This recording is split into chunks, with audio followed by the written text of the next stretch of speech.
নির্বাচন ব্যবস্থার আমূল সংস্কার করে ডিসেম্বর পর্যন্ত যেতে হবে না, আগামী সেপ্টেম্বরেই নির্বাচন সম্ভব, এমনটাই মন্তব্য করেছেন বাংলাদেশের কমিউনিস্ট পার্টির সাধারণ সম্পাদক রুহিন হোসেন প্রিন্স। বুধবার রাতে একটি বেসরকারি টেলিভিশনের টক শোতে অংশ নিয়ে তিনি এই মন্তব্য করেন। তিনি বলেন, নির্বাচন ব্যবস্থার আমূল সংস্কার করলেই সেপ্টেম্বরেই একটি অবাধ, নিরপেক্ষ ও গ্রহণযোগ্য নির্বাচন সম্ভব। ডিসেম্বর পর্যন্ত টানার কোনো যৌক্তিকতা নেই।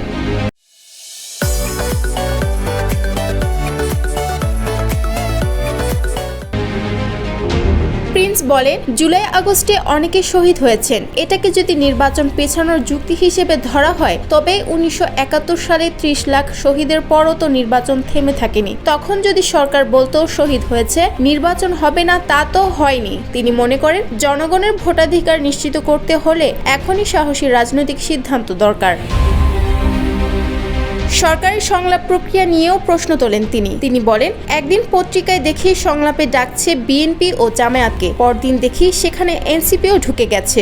অর্থাৎ বিএনপির বিপরীতে পাল্লা ভারী করতে দুটি দল প্রস্তুত রাখা হয়েছে। একজন উপদেষ্টার ফোনালাপ প্রসঙ্গ টেনে তিনি বললেন কাউকে পাঠান। আমি বললাম, এজেন্ডা কি? বিপদে পড়লেই ডাকা হবে আর আমরা ছুটে যাব, এটা হতে পারে না। দেশের স্বার্থে ডাকলে ভাববো, কিন্তু বারবার সংকট তৈরি করে আহ্বান জানানোয় আমরা সাড়া দেব না।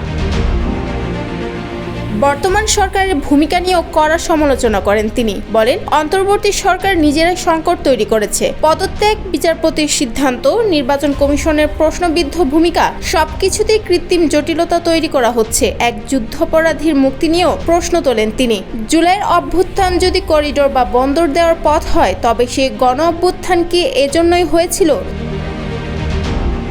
রুহিন হোসেন প্রিন্সের মতে, একটি ভালো নির্বাচন আয়োজনে যে বিষয়গুলো জরুরি, টাকার খেলা, পেশি শক্তির প্রভাব এবং প্রশাসনিক নিরপেক্ষতা, সেসব দ্রুত সংস্কার সম্ভব। সে ভিত্তিতে তিনি দৃঢ়ভাবে বলেন, আমরা দায়িত্ব নিয়ে বলছি, সেপ্টেম্বরে নির্বাচন সম্ভব যদি সদিচ্ছা থাকে।